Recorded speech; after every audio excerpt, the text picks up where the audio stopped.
ছাত্রলীগের ওই হামলার প্রতিবাদে আমরা তারপর কঠিনভাবে নেমেছি রাজপথে। অনেকের মনে একটা ভয় ঢুকে গেছে যে মনে করেন আর সামনে যাব না। ওই মুহূর্তে আমি তাদেরকে বলি যে ঠিক আছে, গুলি শেষ হয়ে যাবে কিন্তু আমাদের সাহস শেষ হবে না। আমি 6-7টা দিন পলানে ছিলাম, বন্ধু বান্ধবের বাসায় ছিলাম, এর বাসায় ছিলাম, ওর বাসায় ছিলাম। আমি আমার বাসায় থাকতে পারি নাই। আমার বাবা আমাকে সবসময় সাহস দিয়েছে। খুনি হাসিনা যে আমাদের কাছ থেকে বিদায় নিয়েছে, মানে একটা অদ্ভুত রকম শান্তি লাগছে।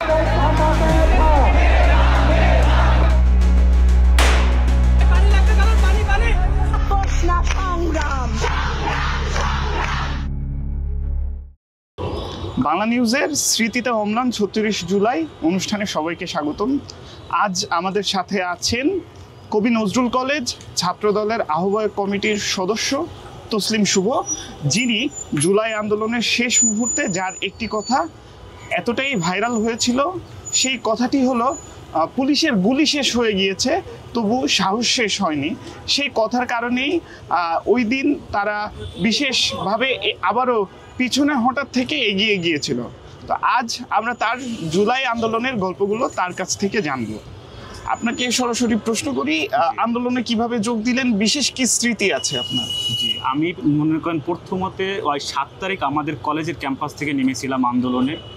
তারপর 8, 9, 10 তারিখ মনে করেন আমরা বেশি একটা নামই নেই, মানে সাধারণভাবে নেমেছিলাম। তারপর যখন 15 তারিখ ঢাকা ভার্সিটিতে মা বোনদের উপর মানে হামলা হয়েছিল কঠিনভাবে, তো তারপর আমরা চুপ থাকতে পারিনি। ছাত্রলীগের ওই হামলার প্রতিবাদে আমরা তারপর কঠিনভাবে নেমেছি রাজপথে। 17 তারিখ আমরা কবি নজরুল সরকারি কলেজ থেকে জগন্নাথের সাথে মানে কঠিনভাবে আন্দোলনে নামি।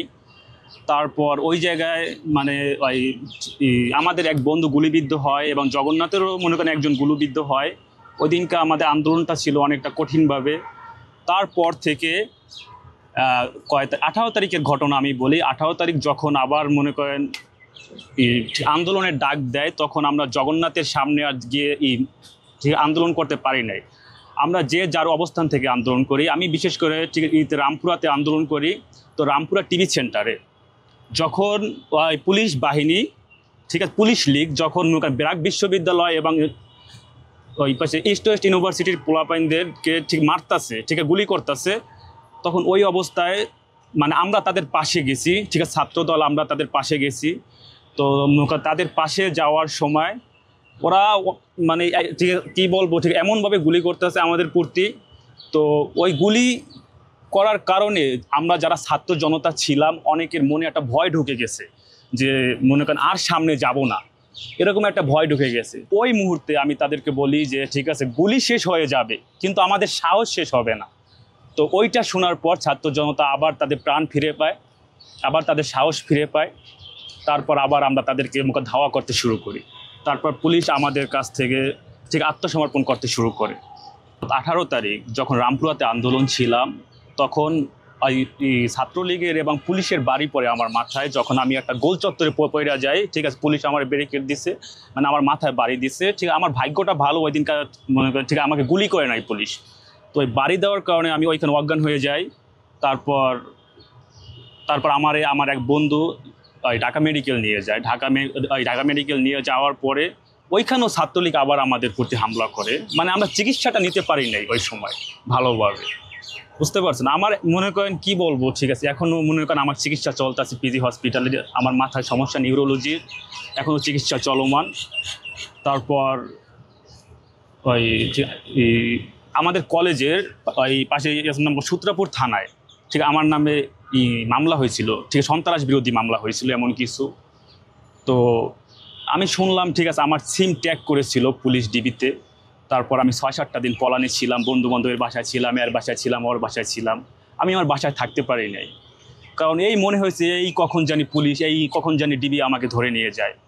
এইভাবে একটা মানে জীবন পার করেছিলাম 18 তারিখের পর থেকে। ওই যে 22, 23, 24, 25, 26 এই দিনগুলো যখন কারফিউ চলাকালীন। তো ওই দিনগুলো খুব ভয়ানক ছিল, ঠিক আছে। পকেটে টাকা ছিল না, ঠিক বিকাশে টাকা ছিল কিন্তু ওই সময় তো বিকাশও বন্ধ ছিল, ঠিক আছে, টাকা তুলতে পারি নাই। মনে করেন কী বলবো, ঠিক আছে, এমনও দিন ছিল মনে করেন খাই নাই, কিন্তু মনে করেন রাজপথে সবসময় ছিলাম, সারা রাত্র রাজপথে ছিলাম, সারাদিন রাজপথে ছিলাম। কারণ এই ফ্যাসিস্ট হাসিনা যা করে গেছে, মানে ওইটা আর আমরা ছাত্র জনতা সহ্য করতে পারি না। তার প্রতি একটা ক্ষোভ ছিল, এই ক্ষোভ সব এই জুলাইতে ঝেড়েছি। আমি বিএমপি পরিবারের সন্তান। তো আমার বাবা বাউফল উপজেলা শ্রমিক দলের সাবেক সভাপতি এবং দাসপাড়া বিএনপির সহসভাপতি। আমি দেখেছি যে এই গত 17 বছর এই ফ্যাসিস্ট হাসিনার শাসন আমলে, মানে 17 বছর আমার বাবাকে দেখি নাই আমি যে মনে করেন ভালো মতো মাসের ভিত্তিতে 10 দিন বাসায় থাকতে, কারণ 20 দিনে তিনি পলানে ছিল। তিনি বান্দরবান পর্যন্ত পলাতে গিয়েছিল। মানে ছোট থেকে বড় হয়েছি, মানে এই বুঝি আমার বাবাকে ধরে নিয়ে যায়, এই বুঝি আমার বাবাকে পুলিশে নিয়ে যায়। মানে অনেকগুলো আমার বাবার নামে মামলা ছিল। মানে কি বলবো, আমাদের কিচ্ছুই ছিল না, সব কিছু শেষ হয়ে গেছে এই একমাত্র বিএমপি করার কারণে। 5ই আগস্টের একটি ঘটনা বলি, যখন মনে করেন 12টা বাজে তখন পর্যন্ত আমরা রাজপথে। তো 12টা বাজে ঠিক আমার এক বন্ধু আমার ফোন দেয় যে কিরে কি অবস্থা, মানে কি বলবো, ঠিক আছে তোরা তো মুখে স্বাধীনতা পাইলি না। তখন আমার মনে হয়েছে যে ঠিক আছে, এতটা কষ্ট লাগছে আমার, আমি আমার মায়ের ফোন দিচ্ছি যে ঠিক আছে আম্মু, যে মনে করেন ঠিক আছে আমার লাইফটা শেষ, আমি আর কলেজে ঢুকতে পারবো না, ঠিক আছে আমি আর ক্লাস করতে পারবো না, ঠিক আছে আমার নামে মামলা হয়েছে সূত্রাপুর থানায়, ঠিক আছে পুলিশ আমারে খুঁজতেছে।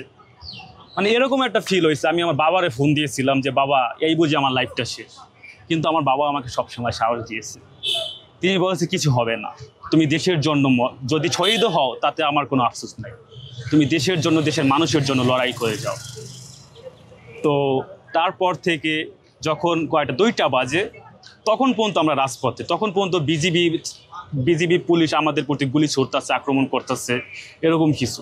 কিন্তু রাজপথ থেকে আমরা সরে যাইনি। আমাদের বিশ্বাস ছিল যে মনে করেন তার পতন হবেই, এরকম একটা বিশ্বাস ছিল। হয়তো আজ হোক বা কয়দিন পর হোক, 2-3 দিনের ভিতরে তার পতন হবে এমন একটা বিশ্বাস ছিল। জীবনের শেষ রক্তবিন্দু পর্যন্ত পাশে থাকবে এমন একটা বিশ্বাস নিয়ে নেমেছিলাম। তো তারপর যখন শুনি যে 5ই আগস্ট খুনি হাসিনার পতন হয়েছে, আমরা শাহবাগ চলে আসি রামপুরা থেকে। তো ওই সময় আমরা মনে করেন কী বলবো, ঠিক আছে খাওয়া ছিলাম না ওই দিনকে, আমরা কেউ খাই নাই, কিন্তু ওই খাওয়ার যন্ত্রণাটা, ঠিক আছে না খাওয়ার ক্ষুধাটা, মানে ও মনে করেন ওইটা আমাদের মনে করেন আমাদের মনেই হয় নাই যে আমরা খাই নাই। মানে কি বলবো, ঠিক এতটা শান্তি লাগছে, মানে 17 বছরের পর যে এরকম এই মনে করেন ঠিক আছে খুনি হাসিনা যে আমাদের কাছ থেকে বিদায় নিছে, মানে একটা অদ্ভুত রকম শান্তি লাগছে, যেটা আমি আপনাদের মানে ঠিক আছে আপনাদের বলে বুঝাইতে পারবো না। যারা নির্যাতিত হয়েছে একমাত্র তারাই বুঝবে যে এই ঠিক আছে খুনি হাসিনার পতন যাওয়ার পর কিভাবে তাদের মনে একটা শান্তিদায়ক সৃষ্টি হয়েছে।